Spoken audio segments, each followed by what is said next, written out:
इस मौत के गेम के 3 रूल बिल्कुल साफ साफ होते हैं। रूल नंबर 1, अगर एक बार ये गेम स्टार्ट होता है तो किसी को भी इससे बाहर जाने को नहीं मिलेगा। रूल नंबर 2, अगर कोई प्लेयर खेलने से मना कर देता है तो उसे एलिमिनेट कर दिया जाएगा। रूल नंबर 3, अगर मेजॉरिटी में लोग इस गेम से बाहर जाना चाहते हैं तो इस गेम को वहीं पर बंद कर दिया जाएगा। लेकिन इस मोमेंट तक इन लोगों को पता ही नहीं होता है कि इस गेम में एलिमिनेट होने का मतलब है मौत। सो दोस्तों, स्वागत है आप सभी का मूवीज परफेक्ट हिंदी में। आज हम बात करेंगे नेटफ्लिक्स की एक और धमाकेदार साउथ कोरियन वेब सीरीज की, जिसका नाम है स्क्विड गेम। और अगर आप उनमें से हैं जिनको वेब सीरीज में मार धाड़ बहुत पसंद आती है तो ये आर रेटेड वेब सीरीज सिर्फ और सिर्फ आप ही के लिए बनी है। और इस वेब सीरीज के अंदर जबरदस्त सस्पेंस और थ्रिलर है। इस वेब सीरीज में टोटल 9 एपिसोड्स हैं। इसकी स्टोरी में बच्चों के छोटे छोटे गेम्स को दैट गेम्स में कन्वर्ट कर दिया गया है। और अगर जो भी आदमी इन गेम्स को हारता है तो उसका सीधा मौत का टिकट काट दिया जाता है। और जो पूरे गेम को सर्वाइव करके जीत जाएगा उसको एक बहुत ही ज्यादा बड़ी अमाउंट में पैसा दिया जाएगा। इस वीडियो में मैंने एपिसोड 1 से एपिसोड 4 की कहानी को कवर किया है। अगर आप इस चैनल पर नए हैं तो इसे सब्सक्राइब जरूर कर लें। तो चलिए सीधा वेब सीरीज की स्टोरी पर चलते हैं। सबसे शुरुआत में इस स्टोरी का मेन कैरेक्टर, जिसका नाम होता है जीहान, हमारे सामने होता है, जो अपने छोटे से घर में बैठा होता है और खाना खा रहा होता है, जहाँ पर उसकी बूढ़ी माँ भी उसके साथ में रहती है। और देखने से समझ आता है कि जीहान की फाइनेंशियल कंडीशन ठीक नहीं होती है। और ऐसा इसीलिए होता है क्योंकि जीहान को जुआ खेलने की बहुत ही ज्यादा बुरी आदत होती है और इस चक्कर में वो अपना सब कुछ बर्बाद कर चुका होता है। और उसकी वाइफ जीहान को डाइवोर्स देके और उसकी बेटी को लेके किसी एक बड़े बिजनेसमैन के साथ में सेटल हो चुकी होती है। तभी जीहान की माँ उसे याद दिलाती है कि आज तुम्हारी बेटी का बर्थडे है, जिसके बाद में वो उसे कुछ पैसे देती है जिससे वो अपनी बेटी का बर्थडे मनाने के लिए उसे किसी अच्छी सी जगह पर ले जा सके। लेकिन जीहान को और पैसे की जरूरत होती है और वो अपनी माँ का एटीएम चोरी से निकाल लेता है। जीहान दिल का तो बहुत साफ इंसान होता है, लेकिन उसकी ये जुआ खेलने की आदत उसे पूरी तरह से बर्बाद करती जा रही होती है और उसके ऊपर बहुत ही ज्यादा कर्ज भी हो गया होता है। वो उनके एटीएम से सारे के सारे पैसे निकाल लेता है और अपने एक जुआरी दोस्त के साथ में फिर से हॉर्स राइडिंग पर जुआ खेलने के लिए चला जाता है, जहाँ पर कुछ राउंड हारने के बाद में वो एक राउंड में 40 लाख वॉन जीत जाता है। और इस जीत से उसे काफी ज्यादा खुशी होती है और ये बात वो अपनी बेटी को फोन पर बताता है। लेकिन तभी वहाँ पर वो लोग आ जाते हैं जिनसे जीहान ने बहुत सारा पैसा उधार लिया होता है, जिनके डर के कारण वो वहाँ से भागने लगता है। और भागते भागते वो एक लड़की से टकरा जाता है और ये लड़की इस स्टोरी का दूसरा कैरेक्टर होती है, जिसका नाम होता है कैंग। वो जीहान के जीते हुए पैसे उसके जेब से निकाल लेती है और जीहान को पता भी नहीं चलता है। तभी वो लोग उसे टॉयलेट में पकड़ लेते हैं और उसकी बहुत ज्यादा जमकर धुलाई करते हैं और उससे अपना पैसा वापस से लौटाने के लिए बोलते हैं। वो हॉर्स राइडिंग से जीते हुए पैसे उन्हें देने लगता है। तभी वो अपनी जेब में देखता है तो वहाँ एक भी पैसा नहीं होता है। तब उसे समझ आता है कि जिस लड़की से वो टकराया था वो एक जेब कतरी थी और उसने उसके सारे पैसे निकाल लिए होते हैं। तभी वो गुंडे उससे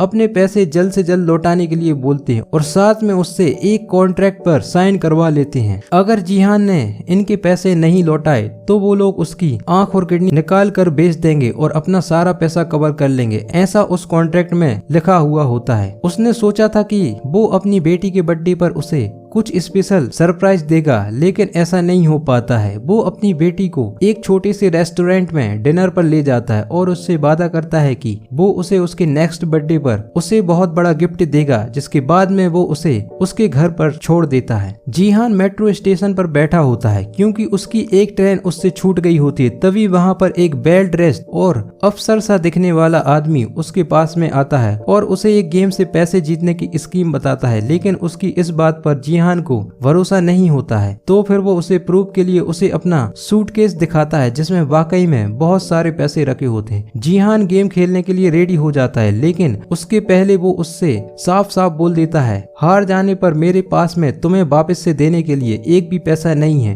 तब वो आदमी उससे बोलता है, मैं तुमसे पैसे नहीं लूंगा, बस तुम्हारे हर बार हारने पर तुम्हें एक थप्पड़ मारूंगा। इस गेम का नाम होता है दागजी, जिसमें एक पेपर कार्ड से दूसरे पेपर कार्ड पर चोट मार के उसे पलटाना होता है और जो भी ऐसा करता है वो ये गेम जीत जाता है। जिहान जब ये गेम खेलता है तो वो कई राउंड हार जाता है और उस आदमी से बहुत बार थप्पड़ खा चुका होता है और बहुत थप्पड़ खाने के बाद में वो एक गेम जीत ही जाता है, जिसके बाद वो आदमी उसे 1 लाख वॉन देता है जैसा कि उसने उससे वादा किया था। और यहाँ से जाने के पहले वो टूट बूट वाला आदमी उससे बोलता है कि अगर उसे ऐसे ही बच्चों वाले गेम खेलकर और पैसे कमाना हो तो वो उसे इस कार्ड के जरिए कॉन्ट्रैक्ट कर सकता है। खैर ये तो आगे होने वाले गेम्स का एक छोटा सा ट्रेलर होता है। यहाँ से पैसे जीतने के बाद जिहान खुशी खुशी अपने घर जाता है और कुछ पैसे अपनी माँ को देता है, लेकिन जिहान को समझ आ जाता है कि अगर उसे अपनी माँ का ख्याल रखना है और बेटी की कस्टडी वापस से लेनी है तो उसे बहुत सारा पैसा कमाना पड़ेगा। जिसके बाद में वो उस आदमी के गेम खेल के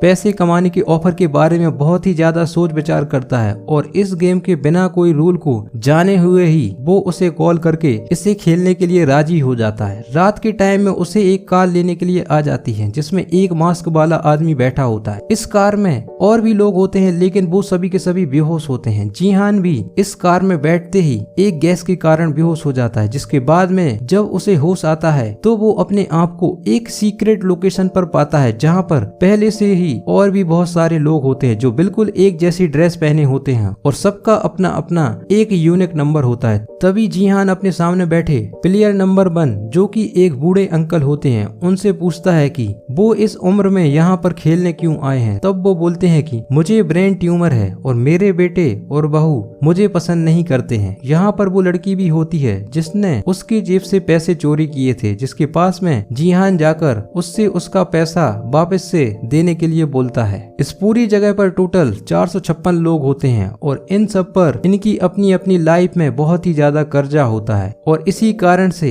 इन लोगों को इस गेम में खेलने के लिए सिलेक्ट किया गया होता है। और यहाँ पर टोटल 6 गेम होने वाले हैं। जो भी इन 6 गेम को जीत लेगा उसे 45.6 बिलियन वॉन की प्राइस मनी मिलेगी। आगे मास्क वाले गार्ड इन सभी लोगों को इस गेम के 3 इम्पोर्टेंट रूल समझाते हैं जो कि मैंने इस वीडियो की स्टार्टिंग में ही आप सभी को बताए थे, जिसके बाद में इन रूल पर सभी के साइन करवा लिए जाते हैं। एक और मास्क वाला आदमी जिसे बोला जाता है द फ्रंट मैन, वो इस पूरे गेम को मॉनिटर कर रहा होता है जहाँ पर हर एक प्लेयर की डिटेल्स उसकी एक बड़ी सी डिस्प्ले पर शो हो रही होती है। पहले गेम से पहले सभी प्लेयर्स का वेरिफिकेशन किया जाता है और सभी की फोटोज को क्लिक किया जाता है और वेरिफिकेशन के बाद में उन्हें गेम हॉल के अंदर भेज दिया जाता है। यहाँ पर जिहान को अपना एक बचपन का दोस्त मिल जाता है जिसका नाम होता है सैंगबू, जिसने बहुत सारे लोगों के साथ में फ्रॉड किया होता है और उसके पीछे पुलिस भी उसे पकड़ने के लिए लगी होती है। सैंगबू ने सभी से और अपनी माँ से झूठ बोला होता है कि वो अमेरिका में जॉब करता है और उसके ऊपर ज्यादा कर्जा होने की वजह से उसे ये गेम मजबूरी में खेलना पड़ता है। पहला गेम स्टार्ट होने वाला होता है और इस गेम का नाम होता है रेड लाइट ग्रीन लाइट और प्लेग्राउंड में एक क्रीपी सी डॉल सबके सामने होती है। इस गेम के नियम बहुत ही सिंपल होते हैं। जब भी डॉल रेड लाइट बोल के पलटेगी तब सभी को अपनी जगह पर स्टैचू की तरह फ्रीज हो जाना है और जब भी वो ग्रीन लाइट बोल के सबसे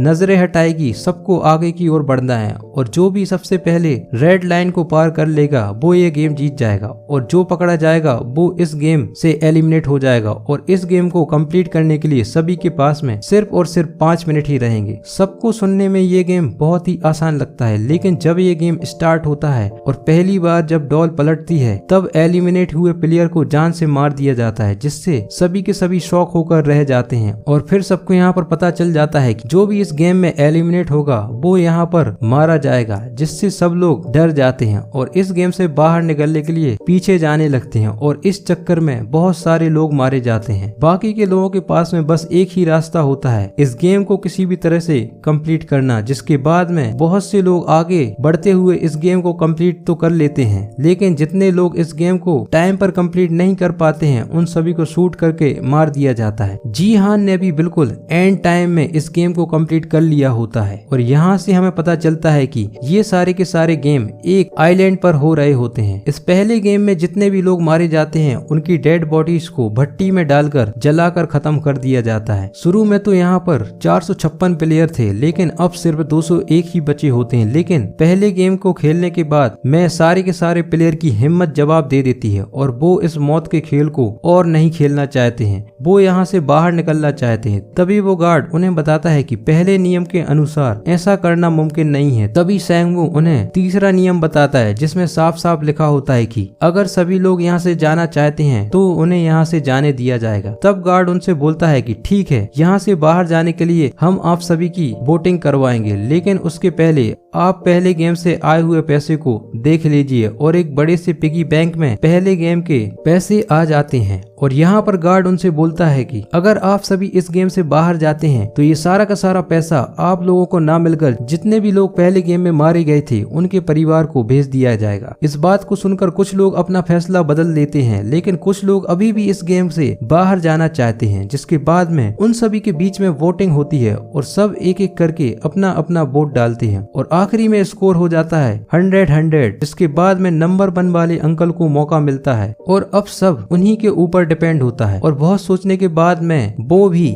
नहीं खेलने पर ही वोट देते हैं। जिसके बाद में ये गेम यहीं पर बंद हो जाता है और गार्ड उन सभी को इस गेम से जुड़ने के लिए बधाई देते हैं और साथ में वो उन सभी से कहते हैं अगर वो सभी इस गेम को फिर से खेलना चाहते हैं तो इस गेम के दरवाजे उन सभी के लिए हमेशा खुले रहेंगे। और उन सभी को जोड़ी बनाकर उनकी आंखें बंद करके और हाथ पैर बांध के सुरक्षित उनके घर के पास में छोड़ दिया जाता है। जिसके बाद अगले दिन जीहान सीधा पुलिस स्टेशन इस गेम को खिलाने वाले के ऊपर कंप्लेंट करने के लिए चला जाता है, जहां पर पुलिस वाले उसकी बात पर बिल्कुल भी भरोसा नहीं करते हैं। वो उस जगह का कार्ड भी उन्हें देता है, लेकिन जब वो वहां पर कॉल लगाते हैं तो कोई भी उस कॉल को नहीं उठाता है। जिसके बाद वो जीहान को पागल समझ लेते हैं और उसे पुलिस स्टेशन से बाहर कर देते हैं। जीहान की ये सब बातें एक ऑफिसर भी सुन रहा होता है और इस ऑफिसर का नाम होता है होंग और ये भी बहुत दिन से अपने खोए हुए भाई को ढूंढ रहा होता है और उसे अपने भाई के रूम में वैसा ही कार्ड मिला होता है जैसा जीहान के पास में होता है। सैंगवू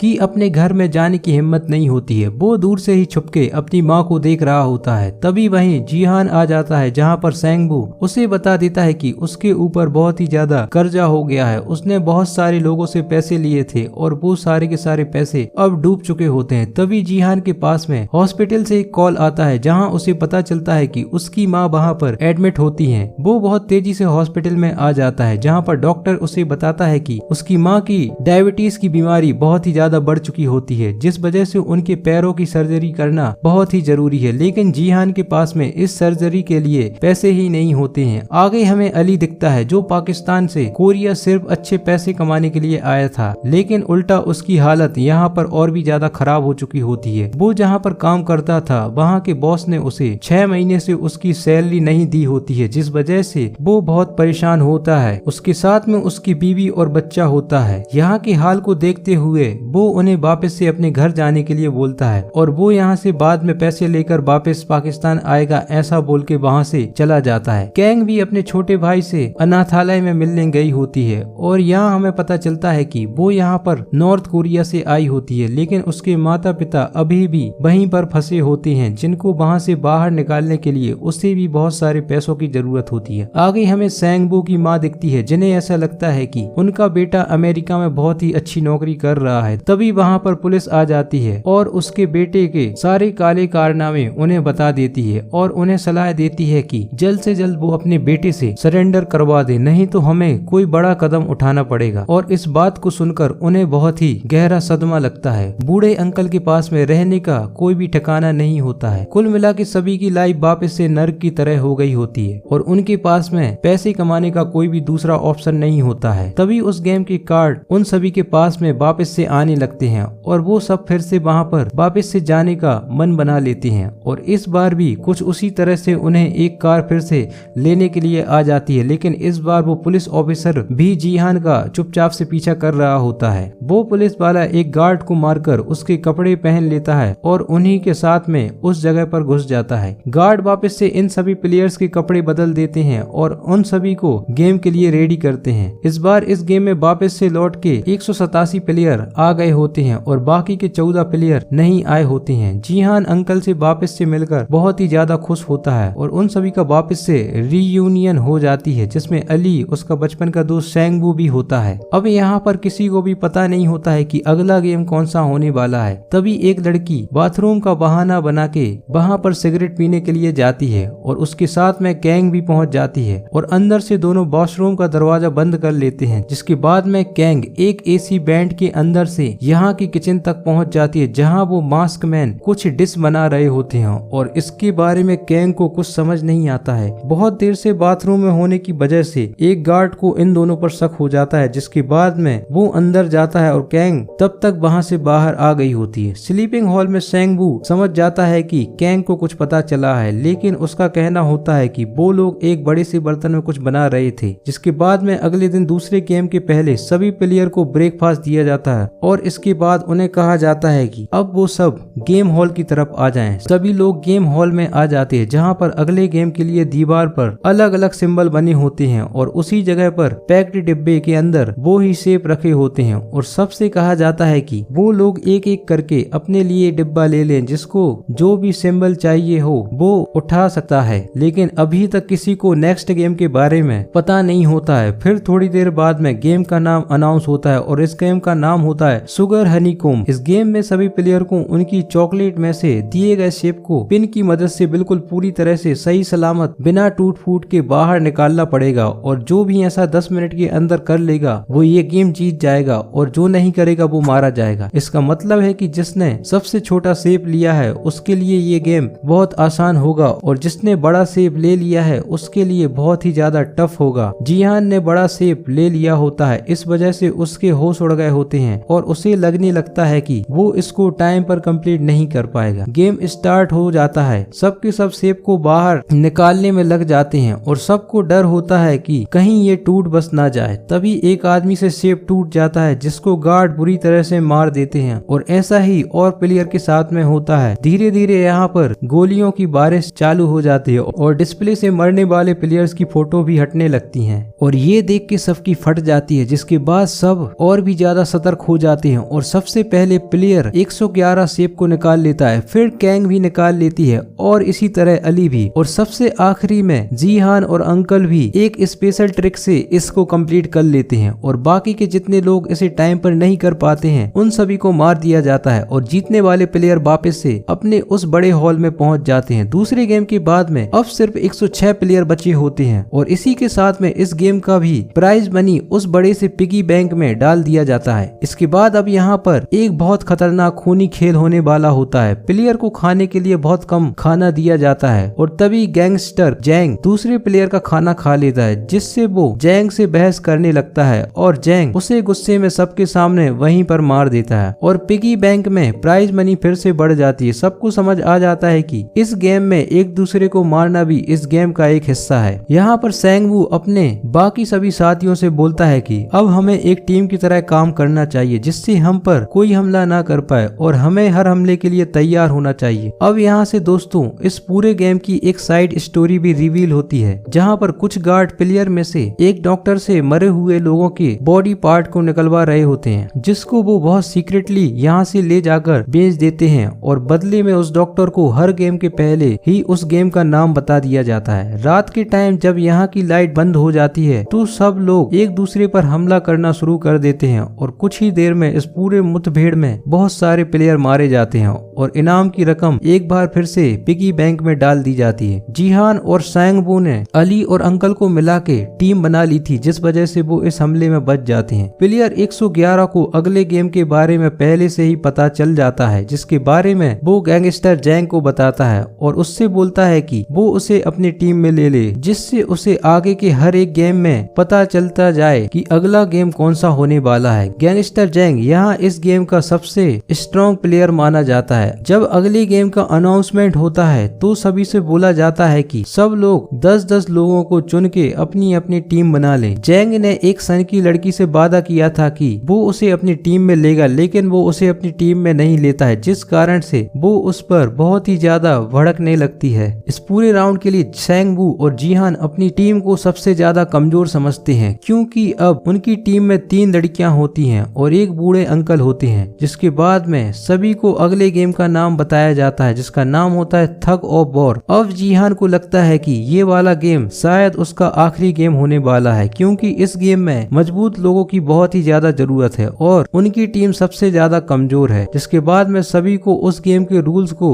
बताया जाता है कि आप लोगों को इस गेम में दूसरी टीम को खींचकर नीचे गिराना है और जो भी टीम ऐसा करेगी वो विनर हो जाएगी। इस गेम के लिए टोटल 8 टीमें होती हैं, जिसमें सबसे पहला मैच टीम 7 और टीम 1 के बीच में होता है और टीम 7 होती है गैंगस्टर जैंग की और उसकी पूरी टीम ताकतवर लोगों से भरी होती है। मैच स्टार्ट होने के बाद टीम 7 टीम 1 को बहुत ही आसानी से हरा देती है और वो सभी के सभी नीचे गिरकर मारे जाते हैं। जिसके बाद अब मैच होता है टीम 4 और टीम 5 के बीच में, जिसमें सबसे ज्यादा कमजोर टीम होती है टीम 4, क्योंकि इसमें बूढ़े अंकल और 3 लड़कियां होती हैं। इस टीम के सभी मेंबर्स इस गेम को जीतने की सारी उम्मीद खो चुके होते हैं। तभी यहाँ पर बूढ़े अंकल उन सभी को इस गेम की एक बहुत जरूरी जानकारी देते हैं। वो उन सभी से बोलते हैं कि हो सकता है ये गेम ताकत वाले लोगों का हो, लेकिन अगर इस गेम को पूरे आत्मविश्वास और कुछ खास टेक्निक से खेला जाए तो इस गेम को भी बड़ी आसानी से जीता जा सकता है। अंकल ने अपने एक्सपीरियंस से गेम की सारी इंपॉर्टेंट ट्रिक उन्हें बता दी होती हैं। जिसके बाद जब टीम 4 इस गेम को खेलती है तो वो सब एक खास पोजीशन में खड़े होते हैं और अपनी ताकत का एफिशिएंटली यूज करते हैं और जब जरूरत पड़ती है तब वो अपनी पूरी दम को लगा देते हैं। इसके बाद वो इस गेम को जीत जाते हैं और ये सच में सबके लिए एक शॉकिंग मोमेंट होता है, क्योंकि किसी को भी भरोसा नहीं था कि ये लोग इस गेम को जीतेंगे। इसी के साथ में ये गेम भी खत्म हो जाता है और इसमें 8 में से 4 टीमें एलिमिनेट हो जाती हैं, जिसके बाद लाशों को उठा के भट्टी में जला दिया जाता है। यहाँ तक दोस्तों मैंने आपको एपिसोड 1 से एपिसोड 4 तक की कहानी एक्सप्लेन की है, जिसके बाद अगले वीडियो में बाकी के सारे एपिसोड्स की कहानी आपके सामने एक्सप्लेन करूंगा। अगर आपको ये वीडियो पसंद आया हो तो इसको लाइक और चैनल को सब्सक्राइब करना ना भूलें।